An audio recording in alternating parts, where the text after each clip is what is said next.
Durante 30 años, el hombre de acero, Joseph Stalin, dominó sin piedad la Unión Soviética. Creó un imperio mayor que ninguno de los zares. Probablemente fue el gobernante más poderoso que haya tenido Rusia. Pero se lleva el premio al ser más malvado que ha producido la raza humana. Desde que se alza de entre una banda de fanáticos revolucionarios, esta es la historia de un hombre cuya obsesión por el poder absoluto transformó una nación. Stalin empezó a gobernar Rusia con arados de madera y la dejó con armas atómicas. Pero las herramientas del dictador soviético para el progreso son el hambre, la esclavitud y la ejecución. La gente no contaba para él, solo valían las ratas. Y sin embargo, a día de hoy, algunos de sus compatriotas lo idolatran como al hombre que hizo de Rusia una superpotencia.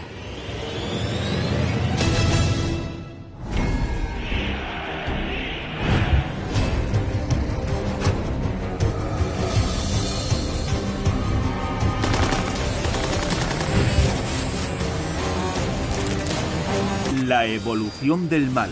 Capítulo 2. Stalin, el tirano de acero de Rusia.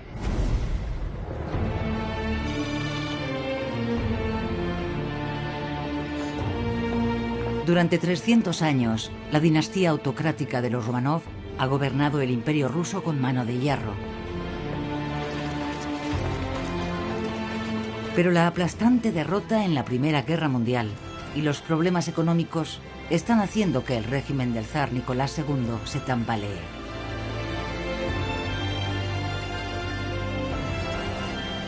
El país está listo para la revolución cuando en octubre de 1917 los bolcheviques toman el Palacio de Invierno y se hacen con el poder.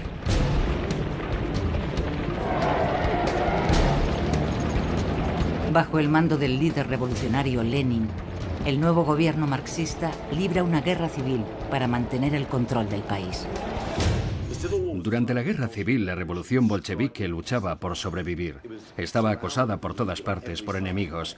La única forma de sobrevivir era mediante el extremismo, el terror y la brutalidad. Entre los hombres que buscan puestos de poder en el régimen de Lenin se encuentra el futuro dictador de la Unión Soviética, Joseph Stalin. Todos querían ser presidentes de algo, comisarios del pueblo de defensa, de asuntos exteriores, querían los puestos de más gloria. De lo que no se daban cuenta era de que Stalin los iba a eliminar a todos.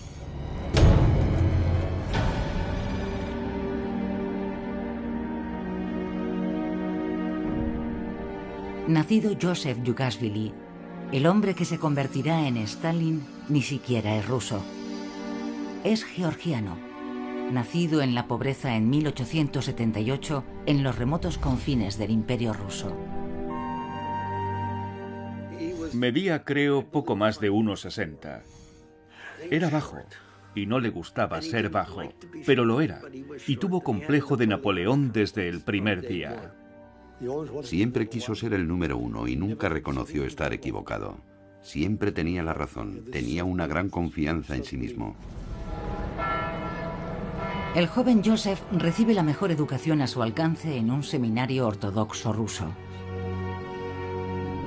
Su madre quiere que sea sacerdote, pero él tiene otras ideas. Mientras estaba en el seminario, primero Stalin se hizo ateo y a continuación empezó a estudiar las obras de Marx. El pensamiento del filósofo alemán Karl Marx, autor del Manifiesto Comunista, está presente en los círculos radicales europeos.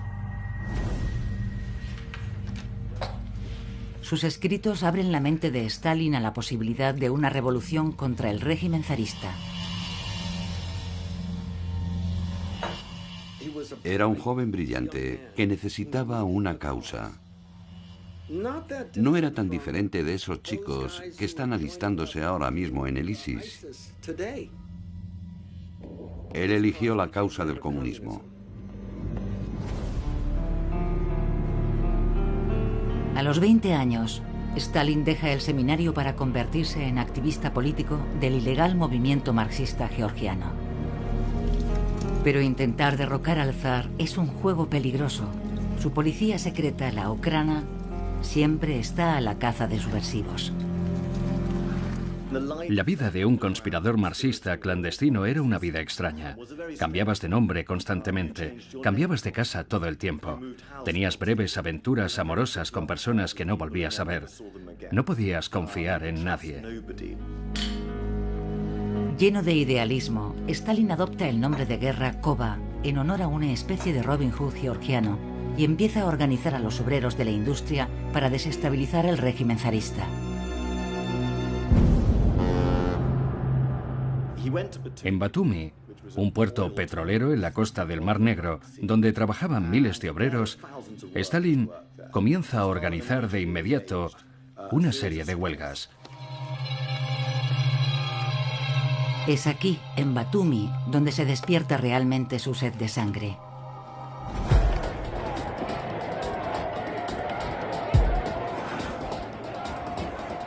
En 1902, sus huelguistas se enfrentan a las autoridades y la policía abre fuego contra ellos,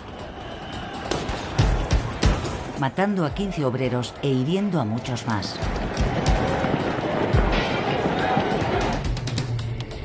Stalin resulta indemne, pero atiende a los heridos.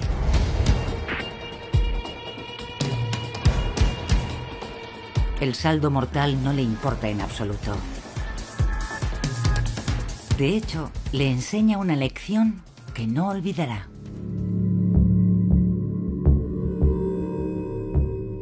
La huelga fue como una epifanía para él, porque le mostró que el acto de violencia era el camino a seguir. Así era como se cambiaba Rusia. Así era como avanzaba el movimiento revolucionario. La violencia física era esencial. Las actividades de Stalin no pasan desapercibidas. Se le invita a conocer al gran líder del movimiento, Lenin. El hombre a quien Joseph considera el águila real de la revolución. En realidad, Lenin fue el maestro de Stalin en la práctica del terror. Lenin ve en Stalin a un hombre leal, un hombre comprometido con la causa, como Lenin lo define, y un hombre que está dispuesto a hacer el trabajo sucio. Lenin encomienda a Stalin una misión clave: conseguir dinero para la revolución. Stalin se traslada a la próspera ciudad portuaria de Bakú, llena de nuevos varones del petróleo y convenientemente alejada del centro del poder zarista. Aquí se convierte en un mafioso y empieza a sangrar a los capitalistas.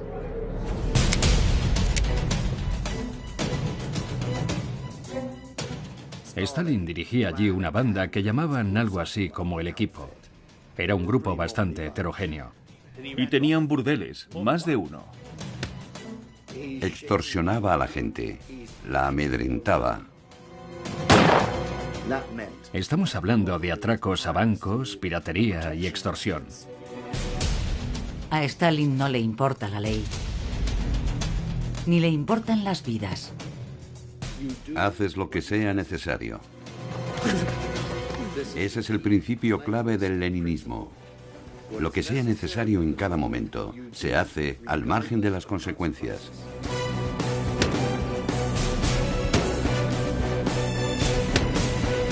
Lo único que importa es la revolución. Julio 1906. A estas alturas, Stalin ya ocupa un puesto destacado en la lista de los más buscados de la policía zarista. Pero todavía no es el psicópata asesino en el que va a convertirse. Se enamora de Ekaterina Svanitsa, hermana de un compañero comunista, y se casan en secreto.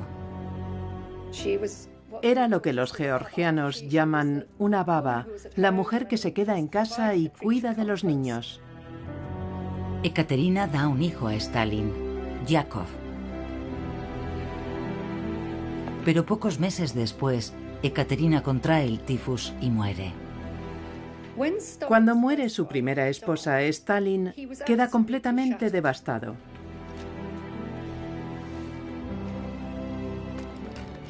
Dijo: al morir ella, todos mis sentimientos hacia el ser humano se fueron con ella. Ella fundió mi corazón de piedra. Stalin se cierra aún más. Decide que no volverá a dejar entrar a nadie en su corazón. Y es una decisión que le será muy útil en su ascenso al poder.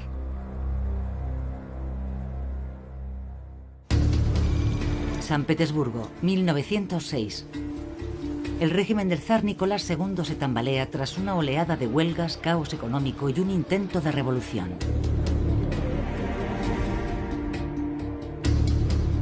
En una tibia concesión a la democracia, establece un parlamento, la Duma.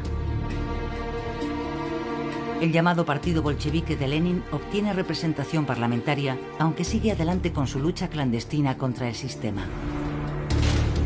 Stalin sigue siendo un hombre buscado y pasa años en la cárcel y en el exilio. Pero su amigo Roman Malinovsky se convierte en el líder de los bolcheviques en la Duma. En 1912 Stalin escapa de su exilio y regresa a la capital en busca de una base de operaciones segura. De inmediato fue a ver a su amigo Malinovsky. Stalin aprecia a Malinovsky y confía en él. Un grave error. En realidad, Malinovsky era agente secreto del zar. Malinovsky es el doble agente mejor pagado que ha tenido nunca la Okhrana, la policía secreta del zar. Invita a Stalin a una cena para recaudar fondos. Y Stalin accede a acompañarle. Malinovsky debía ser un actor realmente extraordinario, porque la Okhrana debió organizar la reunión, debió decirle lo que tenía que decir y cómo proceder, para que Stalin no tuviese ninguna duda sobre él. La cena es una trampa. Le traicionó un miembro del partido, le traicionó un hermano bolchevique, lo enviaron al exilio. Y se llevó con él la ardiente convicción de que había confiado en alguien que no era digno de su confianza. La traición tiene un impacto colosal sobre Stalin. Empieza a creer que incluso sus colaboradores más cercanos, hasta los comunistas más leales y comprometidos, pueden ser traidores. Lo interesante que tiene la historia de Malinovsky es que explica por qué más adelante Stalin desconfiaba de todo el mundo. Porque, según su experiencia, cualquiera, incluso el líder del partido bolchevique, la Duma, podía ser un agente secreto y un traidor. Consumido por la amargura, Stalin es deportado a Siberia, al borde del Círculo Polar Ártico. Y es prácticamente olvidado por sus colegas comunistas, que esta vez no se molestan en ayudarle a escapar. En la mente de Stalin debía haber mucho resentimiento por la forma en la que le habían tratado, por la forma en que sus camaradas lo habían traicionado. No le habían tratado como merecía, le habían despreciado en realidad y le habían abandonado. Y todo esto debía bullir en la mente de Stalin. ¿Cómo puedo vengarme de esa gente? Soy una persona mucho más importante de lo que ellos creen y se lo voy a demostrar. Stalin pasa 4 años en el desierto helado de Siberia y su corazón se vuelve tan frío y duro como la naturaleza salvaje que lo rodea. Había muy poca comida y al parecer cada noche los lobos rodeaban la casa en busca de los restos. La imagen de los lobos hambrientos perseguirá a Stalin hasta el fin de sus días. Un tema común en sus dibujos eran los lobos salvajes. Llenaba páginas enteras con ellos, siempre enseñando los dientes. Churchill diría más adelante que había algo de lobo en él.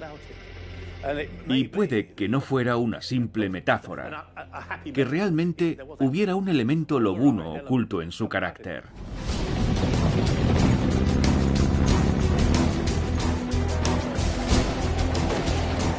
Cuando los bolcheviques se hacen con el poder en 1917, Stalin regresa a la capital dispuesto a ocupar su lugar en el nuevo gobierno comunista de Lenin y trae con él una determinación brutal nacida de años de lucha.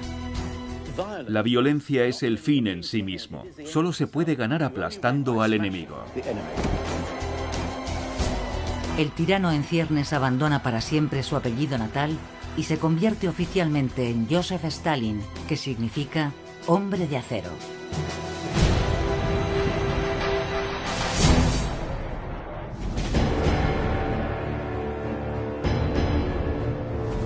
Es uno de los líderes de máxima confianza de Lenin y miembro del Comité Central del Partido Comunista. Pero no es ni el más antiguo ni el más popular. Cuando Lenin reparte los puestos más codiciados, los rivales de Stalin en la dirección del partido parecen conseguir los mejores cargos. Carecía de esa pátina especial de intelectualidad académica que tenían Lenin y Trotsky, y creo que eso le hacía sentirse inferior. El carismático León Trotsky, que con cierto desprecio ignora a Stalin en una reunión del partido, obtiene asuntos exteriores y el Ejército Rojo. Trotsky cometió el grave error de desairar a Stalin, porque no se dio cuenta de que al hacerlo se había señalado a sí mismo como alguien que debía ser aislado y destruido. Lev Kamenev, un maestro de escuela convertido en revolucionario, obtiene el control de Moscú y se convierte en el segundo de Lenin. Los intelectuales marxistas convencionales miraban a Stalin y lo despreciaban. No podían ni imaginar de lo que Stalin era capaz. Pero Lenin admira su capacidad organizativa y ofrece a Stalin un puesto administrativo, el de secretario general del Partido Comunista. Nadie más quería el puesto de secretario general. Parecía un puesto muy aburrido. Mientras Trotsky y Kamenev saltan a la arena política, parece que a Stalin se le encarga de la burocracia. Y empieza a trabajar en la sombra mientras ellos acaparan toda la gloria. Pero no tarda en darse cuenta de que en realidad el secretario general es quien tiene la llave del poder. El secretario decide quién va a ir a una reunión, quién va a ser informado y qué va a haber en la agenda. La nueva Unión Soviética está dirigida por un comité. La persona que controla la agenda puede controlarlo todo. Gradualmente empezó a controlar los nombramientos, y al controlar los nombramientos podía situar a su gente en los diferentes comités. Y si conseguías la mayoría en el comité central, eras quien tenía el poder.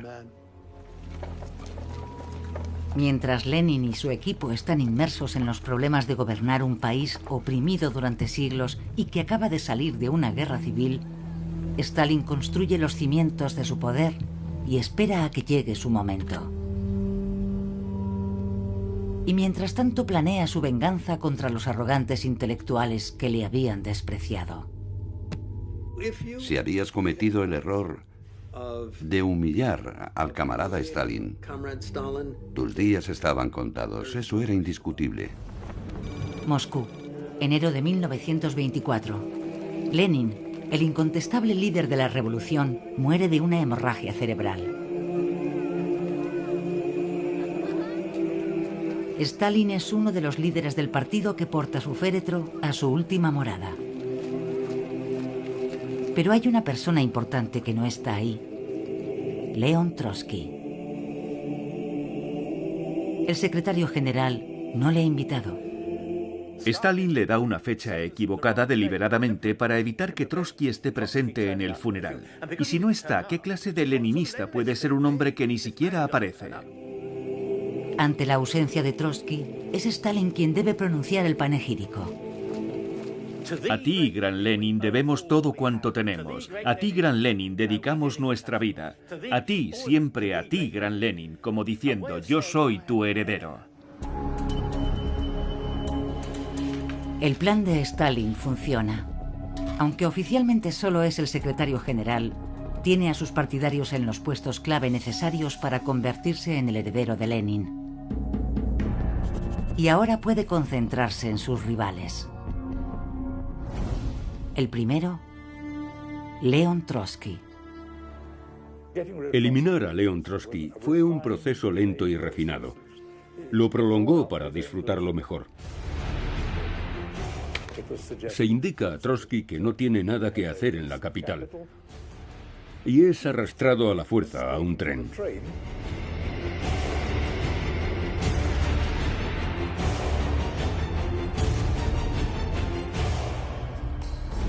Trotsky se ve obligado a exiliarse en el extranjero y termina en México. Finalmente, Stalin envía a un asesino para acabar con él. Moscú, diciembre de 1929. En la celebración de su 50 cumpleaños, 5 años después de la muerte de Lenin, Stalin tiene las riendas del país. Aunque mantiene el discreto título de secretario general, en realidad es el número 1 en la Unión Soviética.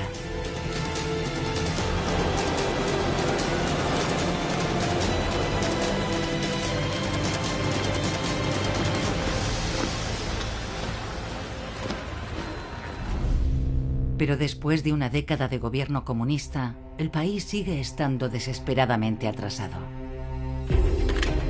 Stalin decide que lo que necesita es una dosis de su amarga medicina marxista.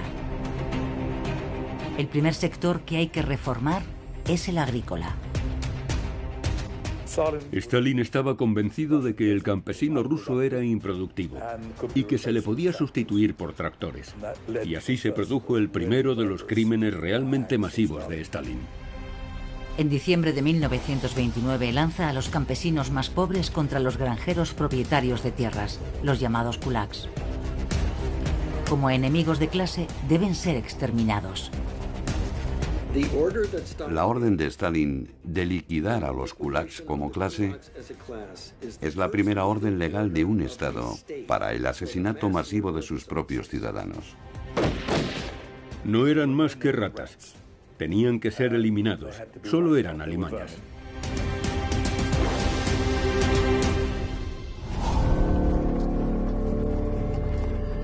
A continuación, con el pretexto de liberarlos, Stalin obliga a los campesinos a trabajar en grandes granjas colectivas.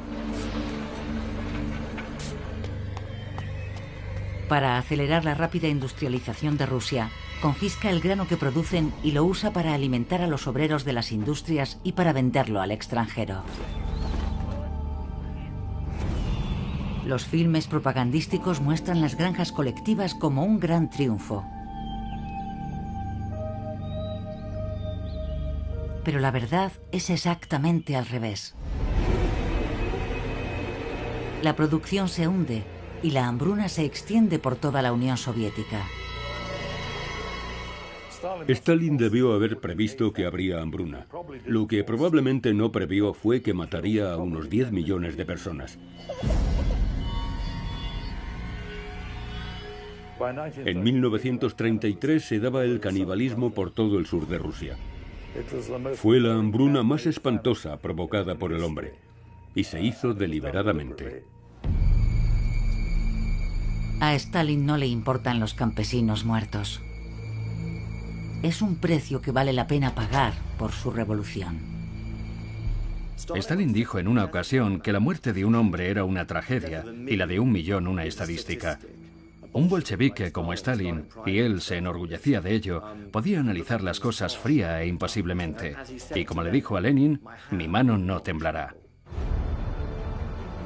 En las ciudades se censura toda información sobre la hambruna. Pero empieza a filtrarse. Una noche, Stalin disfruta en el Kremlin de una cena con invitados acompañado de su segunda esposa, Nadia. Él no quería que nadie, y especialmente su familia, supiera lo que estaba pasando. Habrían visto el exterminio de los campesinos como una traición a sus ideales. Pero Nadia ha oído los rumores sobre el alcance de la hambruna. Se miraron estando en la mesa y ella se levantó y abandonó el salón muy indignada. Estaba muy afectada. Más tarde, en su habitación, escribe una nota condenando a Stalin. Ella pensaba que lo que estaba haciendo Stalin, sus políticas, no eran correctas. No podía aceptar la colectivización y la aniquilación del campesinado. Sin duda fue todo un desafío decirle a Stalin que estaba equivocado.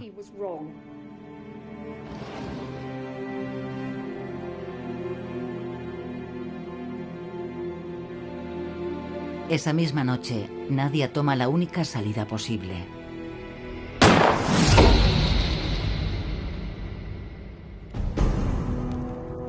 Para Stalin, su suicidio no es una tragedia, es una traición. A nadie le estaba permitido decir que nada de lo que dijera o hiciera Stalin estaba mal. Y ella hizo el gesto definitivo de quitarse la vida, para decirle que lo que estaba haciendo estaba mal. Y eso lo enfureció increíblemente. Se le oyó decir que Nadia había muerto como una enemiga. Oficialmente se atribuye la muerte de Nadia a una apendicitis. Desaparecida la única influencia femenina, Stalin cada vez está más aislado y más paranoico. Los días del gran terror están a punto de comenzar. Moscú, 26 de enero 1934. Joseph Stalin convoca al órgano decisorio supremo de la Unión Soviética, el Congreso del Partido. Es la mayor reunión de líderes soviéticos en 4 años. Uno de los convocados es su leal seguidor Sergei Kirov.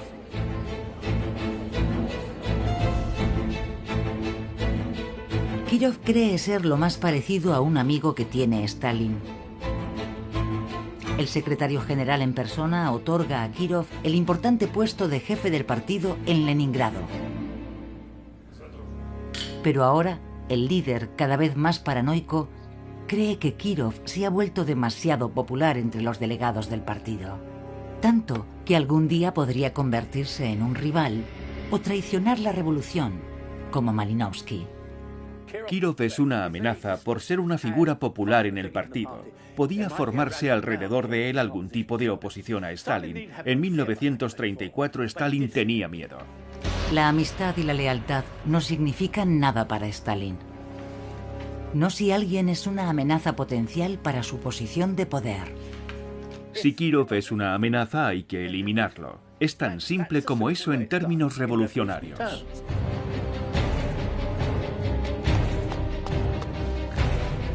El 1 de diciembre de 1934, Sergei Kirov entra en su despacho en Leningrado.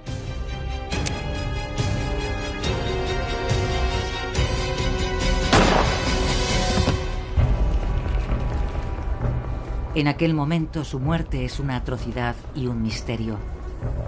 De lo que nadie se da cuenta es de que el asesinato de Kirov forma parte del plan maestro de Stalin. El asesinato de Kirov fue el primer paso de Stalin para alcanzar el poder absoluto. El líder del partido decide aprovechar la oportunidad y deshacerse de todos sus viejos rivales a la vez. Lo más fácil es hacer una purga. Y la mejor forma de hacer algo así es demostrar que sus archienemigos son responsables de la muerte del amado Kirov. Empieza por arrestar al antiguo hombre de confianza de Lenin, Lev Kamenev, y a sus partidarios. Los acusa de traición y de conspiración para asesinar a Kirov. El problema es que Kamenev es un miembro del partido con un historial impecable, uno de los miembros del equipo original de Lenin. Tiene que demostrar al pueblo soviético que las acusaciones son ciertas.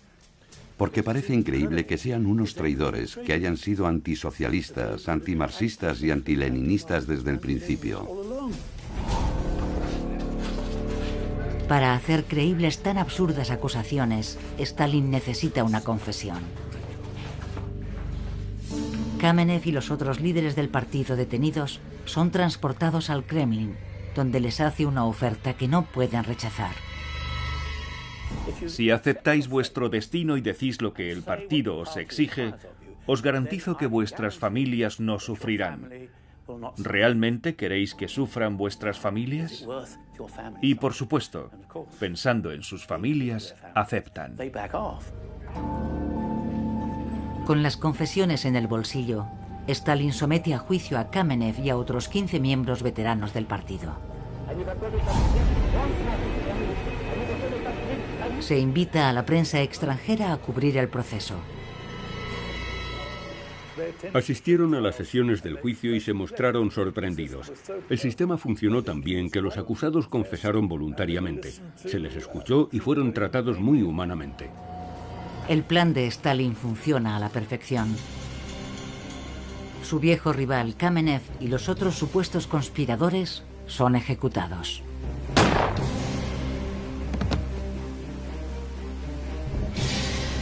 Stalin orquesta otros 2 juicios farsa para los miembros más influyentes del partido.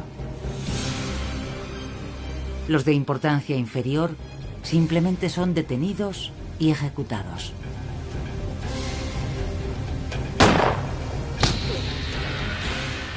Elimina a más de 1000 de los miembros principales del partido que habían ido a ese congreso. Y del comité, el Politburó, formado por 45 miembros, a los 2 años solo quedaban 11. En la Gran Purga se elimina a todo aquel que pudiera desafiar el poder de Stalin, incluidos más de la mitad de los altos mandos del ejército.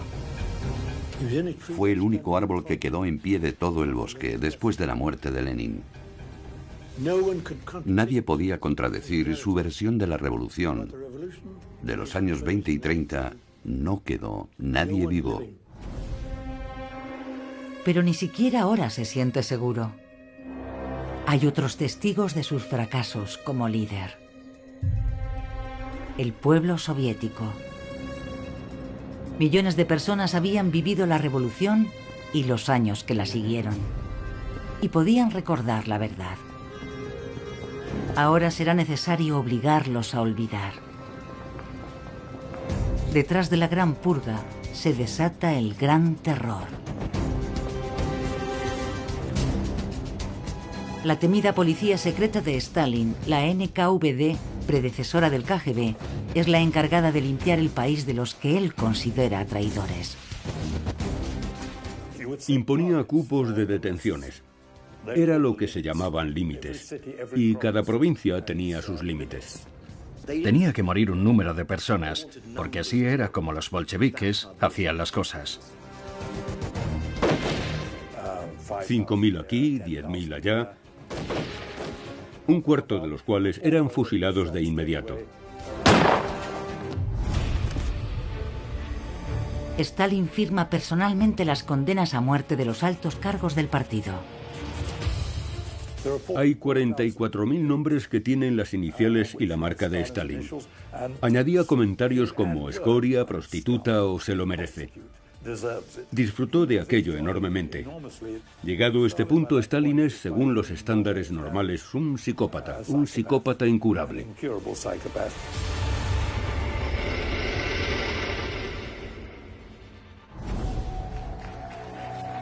El tirano soviético no se conforma con la población adulta. Quiere quebrantar cualquier lealtad que no sea hacia él mismo. Y para ello ataca la unidad social humana fundamental: la familia. Se hacía que los niños se vieran a sí mismos como hijos de Stalin primero y de sus padres después. Y si sus padres eran sospechosos, sus maestros les decían que debían denunciarlos. Y sabemos de docenas, cientos de casos al final de niños que realmente denunciaron a sus padres. La sociedad soviética se colapsa bajo la implacable represión de Stalin. El miedo está en la base de todo. Si infundes el miedo y la desconfianza en el corazón de la sociedad, puedes conseguir lo que quieras. Al menos 700.000 personas son ejecutadas. Millones son enviadas a los campos de concentración, los llamados gulags. Nadie en todo el país osa siquiera pensar en desafiar el liderato de Stalin. Ya es, de hecho, el zar de la Unión Soviética. Pero fuera de la Unión Soviética cobra fuerza un nuevo enemigo. Adolf Hitler es el único hombre que podría igualar la falta de empatía y el desprecio de Stalin por el ser humano. Y está decidido a acabar con el comunismo. Sin embargo, en 1939, Stalin firma un pacto con Hitler. Se reparten Europa del Este entre los dos y acuerdan no atacarse mutuamente. Stalin no confiaba en nadie, pero confió en Hitler, porque le veía como a un gran líder, un líder fuerte. Y tenía la idea de que si la Unión Soviética y Alemania podían colaborar, eran capaces de conquistar el mundo. Incluso después de que tomaran Francia los nazis en 1940, Stalin sigue creyendo que la Unión Soviética está segura, porque Hitler no querrá combatir en dos frentes. Grave error. En el verano de 1941, Stalin recibe el primer golpe verdadero de su vida. Hitler lanza la Operación Barbarroja e invade Rusia. Los tanques nazis avanzan hacia Moscú en una ofensiva devastadora. En la primera semana hacen más de 100.000 prisioneros. De repente, Stalin se enfrenta al combate de su vida.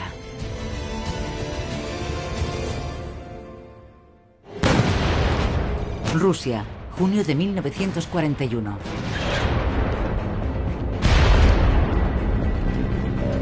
El ejército de Panzers de Hitler atraviesa Rusia igual que un cuchillo la mantequilla. El líder supremo, Joseph Stalin, está desconcertado. Se retira a su casa de campo, a su dacha. Se quedó sentado en una silla en su dacha a las afueras de Moscú sin hacer el menor comentario de la invasión. Debió sufrir un ataque de depresión.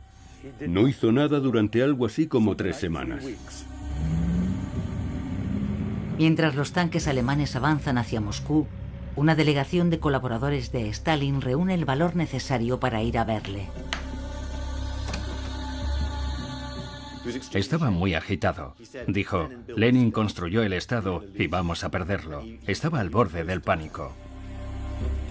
Si hubiera seguido paralizado 2 o 3 días más, incapaz de dar una respuesta adecuada desde el bando soviético, muy posiblemente habría perdido la guerra.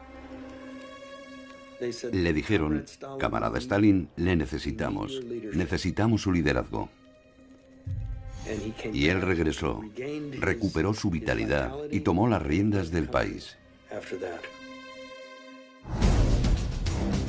De nuevo al mando, Stalin intenta tomar el control absoluto de los ejércitos. Interfería, prohibía a los generales retirarse, incluso cuando tenía sentido tácticamente. Stalin es un experto en matar a personas indefensas, pero no tiene la menor idea de cómo librar una guerra real.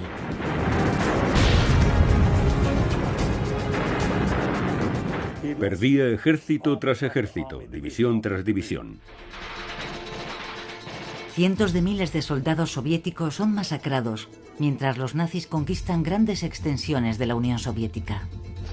Stalin tardó 1 año o 2 en comprender finalmente que tenía que dejar al ejército hacer su trabajo y concentrarse en que no le faltaran tanques. Pero algo que Stalin sigue conservando es su dureza. Su hijo mayor, Yakov, está combatiendo en el frente. En julio de 1941 es capturado por los alemanes. Los alemanes creían tener una carta muy valiosa y exigieron la liberación de varios generales alemanes a cambio de Yakov. Pero el hombre de acero muestra a Hitler de qué material está hecho. Stalin dijo, yo no cambio generales por un soldado. Aquello impresionó a los alemanes. Al final, Yakov acabó lanzándose contra una alambrada electrificada y murió.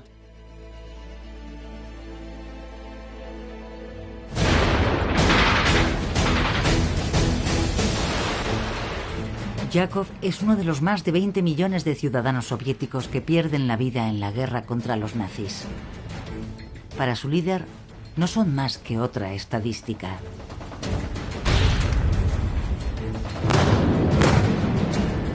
A pesar de sus interferencias al principio de la guerra, la combinación del invierno y el extraordinario valor de las tropas hace que cambien las tornas. Todos los invasores de Rusia, excepto los mongoles, cometieron el mismo error: no hacer caso del pronóstico del tiempo. Napoleón no lo hizo, ni Hitler tampoco. Se dice que los generales enero y febrero son los más temibles del ejército ruso. El ejército soviético hace retroceder a los nazis, ganando kilómetro a kilómetro con sangre por toda Europa oriental. Las fuerzas de Hitler están quebrantadas. El 2 de mayo de 1945, las tropas rusas entran en Berlín. La guerra ha terminado. Pero un nuevo conflicto está a punto de empezar. Potsdam, Alemania, 17 de julio de 1945. Stalin se reúne con el presidente estadounidense Truman y los primeros ministros británicos Churchill y después Attlee para discutir los detalles de la paz. Los líderes occidentales esperan la llegada de una edad de oro y del fin de todas las guerras. Pero entonces Stalin muestra su mano. Nadie podrá volver a invadir la Unión Soviética porque piensa conservar hasta el último metro de terreno que ha tomado su ejército. Después de 5 largos años de guerra, Occidente no tiene el coraje de enfrentarse a él. Accede a celebrar elecciones democráticas, por supuesto, pero como el mismo Stalin decía, lo importante no es quién vota, es quién cuenta los votos, y eso era algo que hacía él mismo. Stalin construye el telón de acero.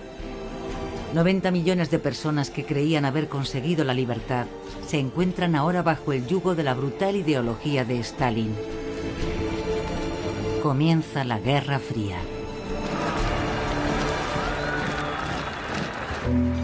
Moscú, 21 de diciembre de 1949. Al llegar la celebración del 70 cumpleaños de Stalin, su sombra se proyecta sobre un vasto imperio que se extiende desde Europa del Este hasta Kamchatka. Además de los 180 millones de ciudadanos de la Unión Soviética, ahora otros 90 millones de habitantes de la Europa oriental conquistada se ven forzados a vivir como siervos de Stalin. Si alguien se opone, el gran terror se repite de país en país. Stalin tenía el poder total. Probablemente llegó a tener más poder que ningún otro individuo en la historia del mundo hasta el momento. La Guerra Fría durará casi medio siglo. Pero el dictador soviético empieza a tener problemas cardíacos y su salud se deteriora. Con la edad no podía mantenerse tan activo. No podía controlarlo todo como antes. Estaba perdiendo facultades. Bueno, así es la vida, pero él no había pensado en eso.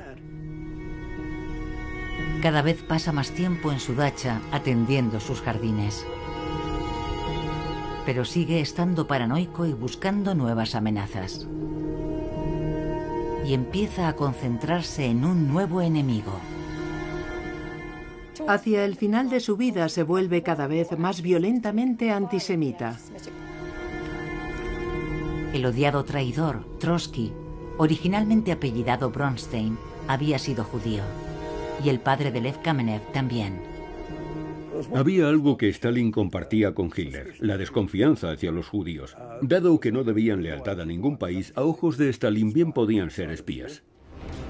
En enero de 1953, Stalin realiza otra purga.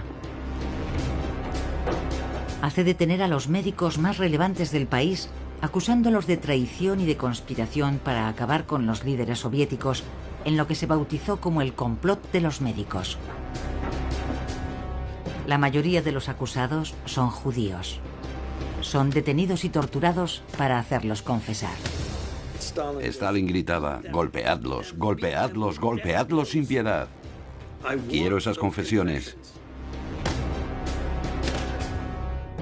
Uno de los médicos tuvo que ser arrastrado a la sala de interrogatorio en una camilla porque era incapaz de caminar por las palizas.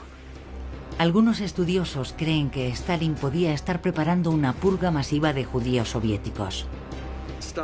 Stalin ya había aprobado la construcción de 4 grandes campos de concentración en el este del país. Se especulaba con que aquellos campos de concentración se estaban construyendo para los judíos. Pero la última purga de Stalin no llegará a producirse. El 1 de marzo de 1953, el padre de la nación está solo en sus habitaciones. Estaba sentado en un sofá, iba bien cargado, había bebido mucho. Parece ser que sufrió un ataque al corazón. Se cayó de lado y estuvo haciendo sonidos borboteantes 1 o 2 horas.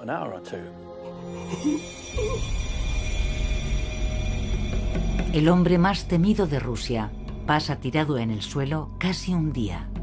Absolutamente nadie se atreve a entrar en la habitación. Finalmente, sus asistentes reúnen el valor necesario para hacerlo. Encuentran a Stalin tendido sobre un charco de su propia orina, pero ni aún así se atreven a tocar el cuerpo. Estaban paralizados por el terror mirando el cuerpo, según parece, cuando una de las doncellas entró. Se abrió camino entre aquellos hombres y dijo: «Quítense de en medio». Miró el cuerpo y dijo: «Está muerto, ayúdenme», y empezó a limpiar por debajo. Moscú, marzo de 1953. Cuando se hace pública la noticia, la Unión Soviética es presa del dolor. Muchos no pueden creer que Joseph Stalin, el amado padre de la nación durante 30 años, haya muerto. Durante 3 días el cuerpo del tirano se expone en Moscú, mientras millones de ciudadanos hacen cola para presentar sus respetos. La sensación en el funeral de Stalin era que el hombre fuerte que había mantenido unido el país había desaparecido y dejado atrás a una serie de incompetentes que iban a pelearse entre ellos y a destruir la nación. A pesar de los 30 millones de muertes y las décadas de represión brutal, la propaganda dirigida por Stalin lo había convertido, a ojos de la población, en la personificación de todo lo que de bueno había en la Rusia soviética. Toda la prensa y los medios se dedican a elevar y exaltar el nombre de Stalin. Y en todos los libros de texto que se publican, en todas las obras de teatro que se escriben, sea cual sea el tema, hay alguna referencia a la grandeza de Stalin. Él se proyectaba a sí mismo como el sol. El Estado era Stalin y Stalin era el Estado.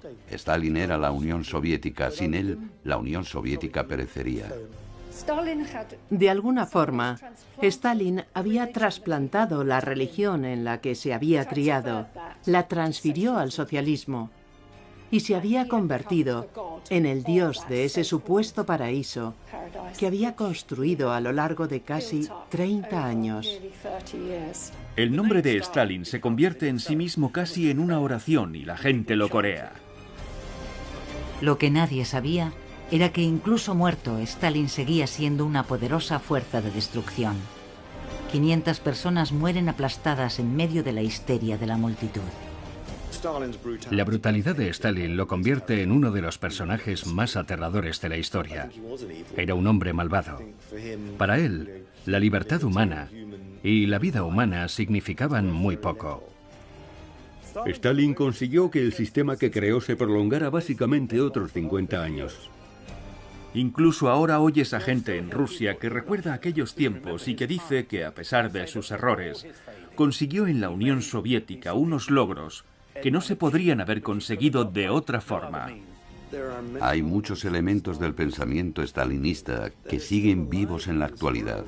Y si no comprendemos lo preciosa que es nuestra democracia liberal, sí, habrá un nuevo Joseph Stalin.